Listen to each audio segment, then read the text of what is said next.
ज्योतिष की दुनिया में ना कभी कभी कुछ ऐसी घटनाएं होती हैं जो सारे के सारे नियम और सारी उम्मीदें बदल कर रख देती हैं। तो चलिए आज बुध के आने वाले मीन गोचर को थोड़ा गहराई से समझते हैं। एक ऐसी घटना जो वाकई में नियमों को तोड़ने वाली है। आज हम यही जानने वाले हैं कि कैसे एक ग्रह जो अपनी सबसे कमजोर, सबसे मुश्किल हालत में है, वही कुछ असाधारण, कुछ जबरदस्त नतीजे देने के लिए तैयार हो रहा है। तो चलिए सबसे पहले इस ज्योतिष की पहेली की जड़ को समझते हैं।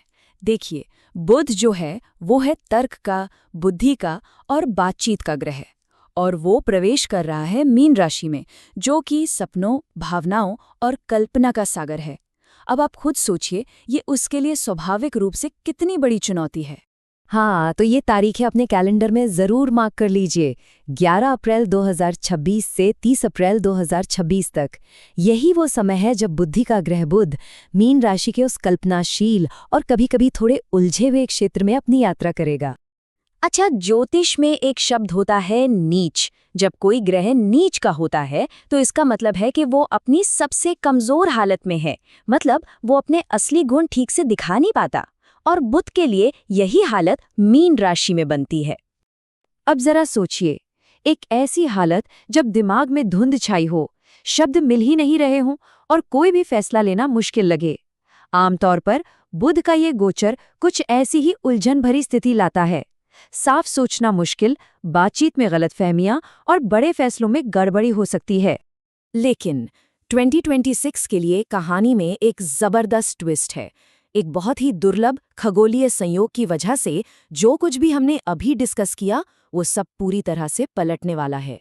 और ये ट्विस्ट है नीच भंग राजयोग। आप इसे एक कॉस्मिक रेस्क्यू मिशन की तरह समझ सकते हैं। ये योग न सिर्फ बुध की कमजोरी को खत्म करता है, बल्कि उसे एक जबरदस्त ताकत और कामयाबी के सोर्स में बदल देता है। अब यहाँ फर्क देखिए, एक तरफ है सामान्य नीच बुध, जहां भ्रम है, देरी है, गलतियां हैं, और दूसरी तरफ है राजयोग के साथ 2026 का ये गोचर, जो स्पष्टता, कामयाबी और बड़ी सफलताओं का वादा कर रहा है। मतलब जमीन आसमान का फर्क। और मजे की बात यह है कि पिक्चर अभी बाकी है। सिर्फ नीच भंग राजयोग ही नहीं, बल्कि बुधादित्य योग और बुध शनि की युति जैसे दूसरे शक्तिशाली योग भी मिलकर इस समय को और भी ज्यादा खास और भी ज्यादा पावरफुल बना रहे हैं। तो अब आते हैं उस सवाल पर जिसका सबको इंतजार रहता है कि भाई इस अनोखी और जबरदस्त एनर्जी का सबसे ज्यादा फायदा आखिर मिलेगा किसे? चलिए देखते हैं।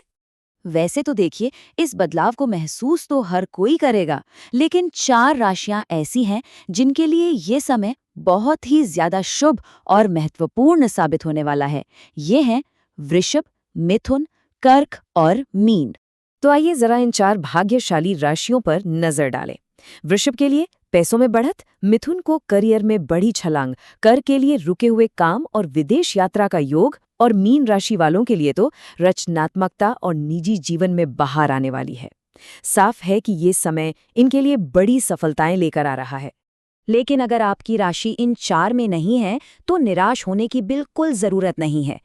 ये सकारात्मक ऊर्जा किसी एक के लिए नहीं है। कुछ बहुत ही आसान उपाय हैं जिन्हें अपनाकर कोई भी इस शक्तिशाली ब्रह्मांडीय प्रवाह से जुड़ सकता है। ये 4 बहुत ही सरल लेकिन असरदार उपाय हैं जो हमारी ज्योतिषीय परंपराओं का हिस्सा हैं। भगवान गणेश की पूजा, बुध मंत्र का जाप, बुधवार को हरी चीजों का दान और पक्षियों को दाल खिलाना, ये छोटे छोटे काम इस गोचर की पॉजिटिव एनर्जी को अपनी ओर खींचने में मदद करते हैं। तो इस पूरी शक्तिशाली ज्योतिषीय घटना से हमें आखिरी और सबसे बड़ा सबक क्या मिलता है?